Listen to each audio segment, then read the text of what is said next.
চলছে আমার রাস্তা রাস্তা উদ্দেশ্যহীন, ফুরিয়ে যাচ্ছে হাইওয়ে জুড়ে আরো একটা দিন, আরো অনেক অনেক দূর পরের শহর। চলতে হবে আমায় রাত্রি ভোর, নেই যে আমার কোনো অবসর। যদি খুঁজে পাওয়া যেত একটা ঘর।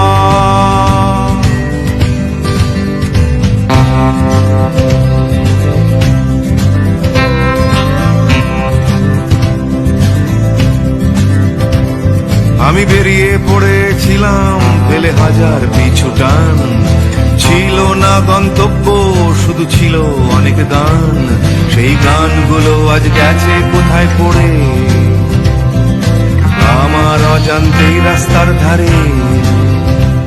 যদি খুঁজে পাওয়া যেত হঠাৎ করে, যদি খুঁজে পাওয়া যেত ঠিকানা, কেউ কোথাও আছে আমার জন্য অপেক্ষায়। আসসালামু আলাইকুম দর্শক, কেমন আছেন সবাই? আশা করি নিশ্চয়ই সকলে ভালো আছেন। এই মুহূর্তে আমি অবস্থান করছি মুজদালিফার মাঠে অবস্থিত ঐতিহাসিক মসজিদ মাশারিল হারামের সামনে। বলে রাখা ভালো, বিদায় হজের সময় রাসূল সাল্লাল্লাহু আলাইহি সাল্লাম আরাফার মাঠে ভাষণ দিয়ে এবং সেই স্থানে ইবাদত বন্দেগী করে তিনি যখন 10ই জিলহজ মাগরিবের নামাজের পরে অবস্থান করেন মুজদালিফার মাঠে, এবং মুজদালিফার মাঠের যে স্থানটিতে তিনি অবস্থান করেন সেখানেই নির্মিত হয় মসজিদ, যার নাম রাখা হয় মাশারিল হারাম। বলে রাখা ভালো যে এই মসজিদটির হচ্ছে 5040 বর্গ কিলোমিটার আয়তন, এবং এই মসজিদে 12,000-এরও অধিক মুসল্লি একসাথে সালাত আদায় করতে পারে। বলে রাখা ভালো, এই মসজিদটি আরাফার মাঠে অবস্থিত নামিরা মসজিদ থেকে 7 কিলোমিটার দূরত্ব, এবং মিনায় অবস্থিত মসজিদ আল খাইফ থেকে 5 কিলোমিটার এর দূরত্ব। বলে রাখা ভালো, এই মসজিদটির পিছন দিকে 2টি সুউচ্চ মিনার আছে, যার উচ্চতা হচ্ছে 25 বর্গ মিটার। এবং বলে রাখা ভালো, এই মসজিদটি কিন্তু মসজিদে মাশারিল হারাম, যা মুজদালিফার 5 নাম্বার রোডে অবস্থিত। আর এই মসজিদটিতে রাসূল সাল্লাল্লাহু আলাইহি সাল্লাম যেই স্থানটিতে অবস্থান করেছেন সেই স্থানটি বর্তমানে হচ্ছে আপনার মেম্বার, বা হচ্ছে যেখানে ইমাম সাহেব দাঁড়িয়ে নামাজ আদায় করেন সেই স্থান।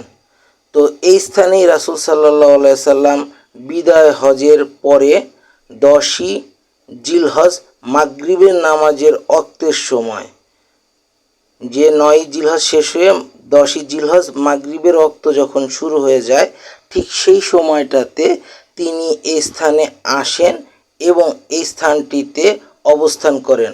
বলে রাখা ভালো, এশার নামাজ এবং মাগরিবের নামাজ একসাথে আদায় করেন, এবং তাহাজ্জুদের ওয়াক্ত থেকে নিয়ে ফজরের সালাদের আগ মুহূর্ত পর্যন্ত ওই যে মেম্বারের যে স্থানটি আছে সেইখানে তিনি অবস্থান করেন।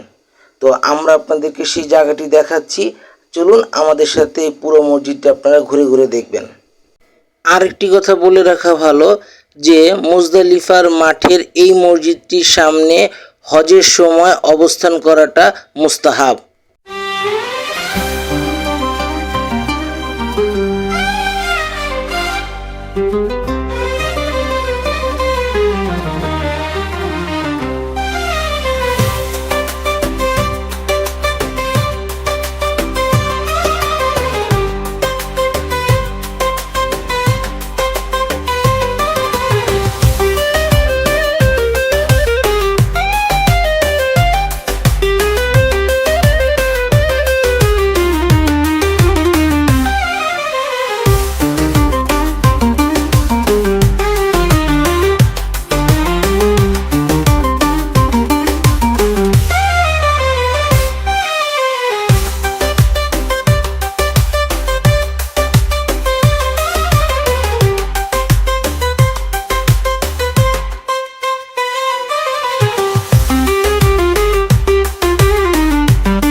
দর্শক, এই মুহূর্তে আমরা অবস্থান করছি ওয়াদি আল মুয়াসসার।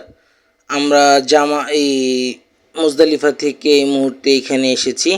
তো এই যে সাইনবোর্ডটা দেখতে পাচ্ছেন, আর এই পাশের যে খোলা জায়গাটা, এটা কিন্তু দক্ষিণ প্রান্তের অংশ। এটা মুজদালিফা এবং মিনার ঠিক মধ্যবর্তী স্থান পড়েছে। এইখানে একটি গজবীয় স্থান, কারণ এইখানে আপনার আব্রাহাম বাদশার হস্তি বাহিনীকে আল্লাহ সুবহানাহু ওয়া তাআলা কঙ্কর পাথরের দ্বারা আবাবিল পাখির সাহায্যে ধ্বংস করে দেন। আর এইটা সীমানা চত্বরটা হচ্ছে আমার পাশে। আমি আপনাদেরকে একটু বলতে চাই যে দুটা বিলবোর্ড দেখতে পাচ্ছেন, পশ্চিম পাশের যে বিলবোর্ডটা ওখানে মিনার প্রান্ত শেষ হয়েছে, আর পূর্ব পাশের বিলবোর্ডটা খানিকটা দূরে, সেইখানের ওই বিলবোর্ডে লেখা আছে যে মুজদালিফার মাঠ শুরু। তো এই সেই ঐতিহাসিক স্থান, যেইটা হলো গজবের স্থান। রাসূল সাল্লাল্লাহু আলাইহি সাল্লাম বলেন যে হজের সময় হাজিগণ যেন এখান থেকে তাড়াতাড়ি দ্রুত স্থান ত্যাগ করেন। আর রাসূলের নির্দেশনা অনুযায়ী হজের সময় এই কাজটি করা সুন্নাহ। তো আমি এই মুহূর্তে দ্রুত এই স্থানটি আপনাদেরকে দেখিয়ে চলে যাচ্ছি। আর বলে রাখা ভালো, সূরা ফিলে এই স্থানটির ব্যাপারেই আল্লাহ সুবহানাহু ওয়া তাআলা উল্লেখ করেছেন। তো দেখা হচ্ছে নতুন কোনো দর্শনীয় স্থান থেকে। আসসালামু আলাইকুম, আল্লাহ হাফেজ, বিদায়।